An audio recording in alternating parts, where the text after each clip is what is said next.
Okay student, I am sorry, electricity की वजह से थोड़ा सा काम खराब हो गया, बस हमारा लेक्चर एंड होने लगा है।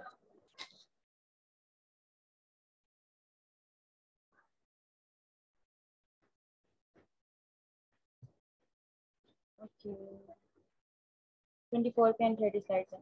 अच्छा, तो मैं आपको बता रही थी कि मार्केटिंग के बारे में, कि मार्केटिंग का काम आप इस तरह भी वर्चुअल असिस्टेंट प्रोवाइड करके भी कर सकते हैं, घर बैठे भी काम होता है।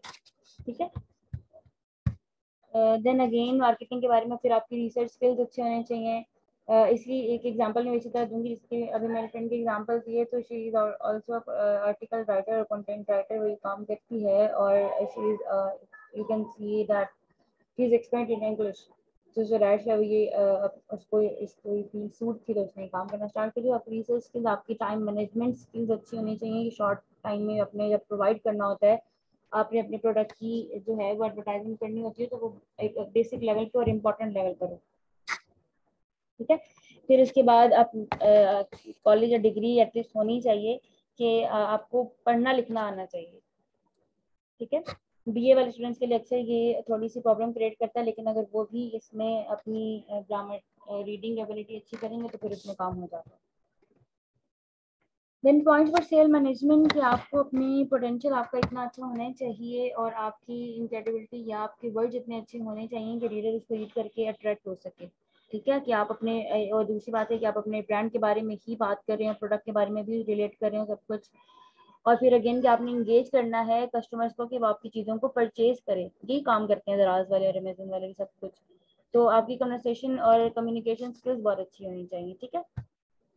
देन एक डायरेक्ट रिस्पॉन्स कॉपी राइटिंग भी होती है, इसका डायरेक्ट ताल्लुक आपका मार्केटिंग से। एक मार्केटिंग की टाइप कह रहे हैं कि डायरेक्ट रिस्पॉन्स, जैसे अभी मैंने एक एग्जांपल दी आपकी, आपको जो वर्चुअल असिस्टेंट की बिजनेस के एग्जांपल दी, जिसमें आपका डायरेक्ट कांटेक्ट ही हो रहा होता है। डायरेक्ट कांटेक्ट आपका किससे हो रहा है? जिनसे आप बात कर रहे हैं, जिनको आप ईमेल देते हैं और आपको रिस्पॉन्स करते हैं। ठीक है। एक जैसे दराज है तो आप वहां पर अपने जो एड्स लिख रहे हैं वहां पर आपको वो डायरेक्ट नहीं होता, क्योंकि आप वो यूजर आपको एक बार मैसेज करेगा, दोबारा उसको याद ही नहीं रहेगा कि अच्छा मैंने कुछ ऑर्डर करना। तो कुछ ऑर्डर करते हैं, कुछ नहीं करते, तो वो हर बार डायरेक्ट नहीं होता। लेकिन यहाँ पर जो मार्केटिंग वाली साइड है, वहां पर अगर आप कुछ बिजनेस को या किसी ब्रांड को देना चाहेंगे तो वो फिर डायरेक्टली काम करता है अपना। ठीक है। डायरेक्टली आपको उसका रिस्पॉन्स भी मिलता है, फीडबैक भी मिलता है, ये सब काम भी होते हैं।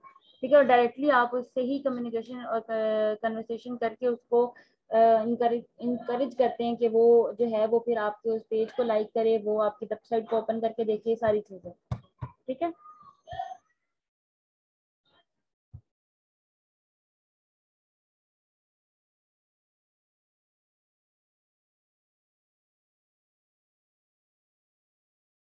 देन यहाँ पर कुछ टिप्स लिखी हुई हैं।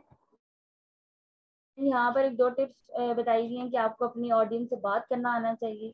अब ये भी नहीं है कि आप उनसे बहुत हार्श वर्डिंग करें। अब कोई आपसे बात कर रहा है कि मुझे ये चीज़ चाहिए और फिर वो कह रहे हैं कि नहीं थोड़ी प्राइस लो कर दें, या वो आपसे थोड़ी बहस कर रहा है, बार्गेनिंग कर रहा है, तो आप उससे हार्श वर्डिंग यूज करें कि भाई जाओ, मैंने नहीं करना। तो ये सेल्स वाला काम होता ही नहीं है। यहाँ पर मार्केटिंग में आपको अपने ऑडियंस की, अपने व्यूअर्स की, अपने कस्टमर्स की रिस्पेक्ट करनी पड़ती है। वो किसी भी आगे फॉर्म में जो है वो बोल रहे हैं, कुछ जो है वो इससे राइट लेवल पर होते हैं, उनकी आराम से बात करने की टोन इतनी हैवी लग रही होती है कि वो अगला बंदा मार है। तो ऐसे भी कस्टमर्स आपको मिलते हैं, तो आपने उनकी रिस्पेक्ट करनी होती है। ठीक है। और बाकी क्राफ्ट और कमर्शियल पेजेस आपके होने चाहिए, कंटेंट पेजेस आपके होने चाहिए, इनका भी बहुत रोल है। कंटेंट पेजेस का ये है कि आपको अपने वेबसाइट पे जो है वो कमर्शियल पेज बनाना पड़ता है, या आपसे उससे कनेक्टेड किसी, अगर किसी और के साथ काम करें तो आप उसको उनके साथ फिर ना लिंक करना पड़ता है। जैसे उसके फीचर पेजेस होते हैं, प्राइसिंग पेजेस होते हैं, लैंड पेजेस होते हैं, होम पेजेस होते हैं, ईच एंड एवरीथिंग आप उनके साथ जो है वो अपना कह लें कि लिंक रखते हैं। ठीक है।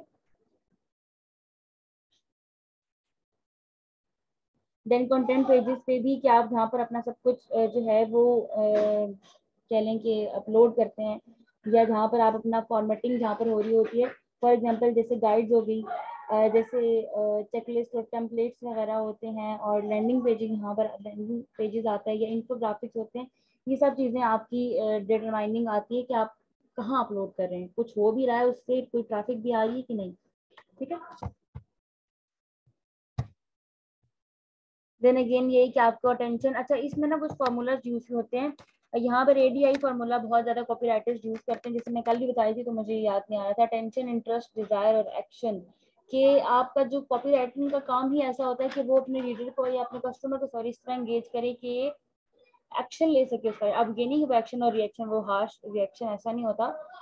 एक्शन ऐसा भी हो सकता है कि वो आपको पेज, अभी मैंने बताया कि वो आपके पेज को लाइक कर दे, वो आपके पेज को पढ़े बैठकर, ये वो आपके पेज की सारी जो आपकी जितनी भी प्रोडक्ट्स हैं उनको देखिए, उनके डिस्क्रिप्शन को देखिए, आपके सारे एड्स को देखिए।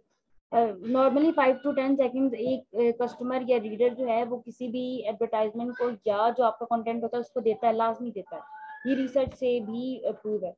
तो आपने अपना कंटेंट ही ऐसा बनाना होता है कि आप उसको पढ़ें और आपको फिर रीडर है जो है वो कस्टमर पढ़े तो वो एटलीस्ट इनकरेज तो हो सके कि यहाँ इसकी प्राइस भी ठीक है और इसका जो मार्केटिंग इनका स्टाइल है वो भी ठीक है, तो मैं यहाँ से अपनी जो है वो डिजाइन कंप्लीट कर लेता हूँ। ठीक है, देन हमारे पास एक और फार्मूला है यहाँ पर PAS, problem aggregate and solution, कि आप किसी की प्रॉब्लम, वो चाह रहा होता है कि मुझे ऐसी चीज चाहिए लेकिन मुझे कहीं से मिल नहीं रही, आप वो बनाते तो नहीं है, आप प्रोवाइड नहीं कर रहे थे, लेकिन फिर आप अपनी अगर बहुत सारी डिमांड आ रही है तो फिर आप अपने बिजनेस या ब्रांड या कंपनीज है उनमें डिस्कस करते हैं कि अब जो है वो कस्टमर की डिमांड ऐसे है, तो आप वहां पर फिर आप अपनी सारी जो सोल्यूशन है फिर इस तरह निकालते हैं कि कोई भी प्रॉब्लम है, अगर बहुत ज़्यादा प्रॉब्लम आ रही है और अगर कस्टमर को वही चाहिए और अगर आप वो नहीं दे रहे हैं तो फिर ऐसा होता है कि वो कभी आपके पेज को लेफ्ट कर जाता है, कभी वो ट्रैफिक कम हो जाती है, तो फिर आप उन चीज़ों को भी जो है वो हाई लेवल पे बनाना शुरू करते हैं और प्रोवाइड भी करना शुरू करते हैं। ठीक है, और अगर कोई प्रॉब्लम उनकी है जो कि आपको एक फीडबैक से पता चल रहा है तो फिर आप उन चीज़ों को भी प्रोवाइड करना शुरू करते हैं अपने डिस्क्रिप्शन में कि हम आपकी ये प्रॉब्लम भी इस तरह सॉल्व करते हैं। ठीक है, और इसके अलावा भी जो है वो एक दो और हैं, PPA भी है आई थिंक, जिसमें आता है कि attention, advantage, proof, persuasion, I think वो ये भी इसी बैंकिंग और मार्केटिंग से रिलेटेड होती है। अब ये है कि कॉपी राइटर, एक क्वेश्चन यहाँ पर मेरे माइंड में आया था बट आई गेस स्लाइड्स काफ़ी हैं इतनी ज़्यादा, कि आपकी जो कॉपी राइटिंग की क्वालिटी है वो बिजनेस के लिए कैसे फायदेमंद हो सकती है, कैसे बेनिफिशियल हो सकती है। तो अगेन कि आपने ऐसा काम करना होता है कि एक तो अपनी सर्विसेज, अपनी जो भी हायरेशन होती है पहले तो वो करनी होती है, और हायरेशन आपकी उस लेवल की होनी चाहिए कि वो बंदे के पास इतनी स्किल्स हों कि वो अगले बंदे को इनकरेज कर सके अपनी बातों से। कभी कभार एक एंटरटेनमेंट जो कॉपी राइटर के टाइप जो एक पर्सन होते हैं, पीपल होते हैं, उनकी भी जो वर्डिंग होती है वो इतनी मजे की होती है कि अगला बंदा खुशी खुशी उनसे वो चीजें ले रहा होता है। ठीक है, या उसकी जो वर्बल कम्युनिकेशन, जो ऑडियो चल रही होती है ऐड पे, वो भी इतनी अच्छी होती है कि कहते हैं यार वो जो ऐड है वो बहुत अच्छा था, उसकी जो प्रोडक्ट्स भी बहुत अच्छी होंगी, लोग इस तरह भी एज्यूम करते हैं। ठीक है, आपके सोशल मीडिया एड्स बहुत अच्छे होने चाहिए और वहां पर अपने अपने बार बार अपने एडवर्टाइजमेंट करें, प्रेस रिलीज जैसे PR है आप उससे रिलेट करके करें, तो ये सब बिजनेस के लिए जरूरत होती है।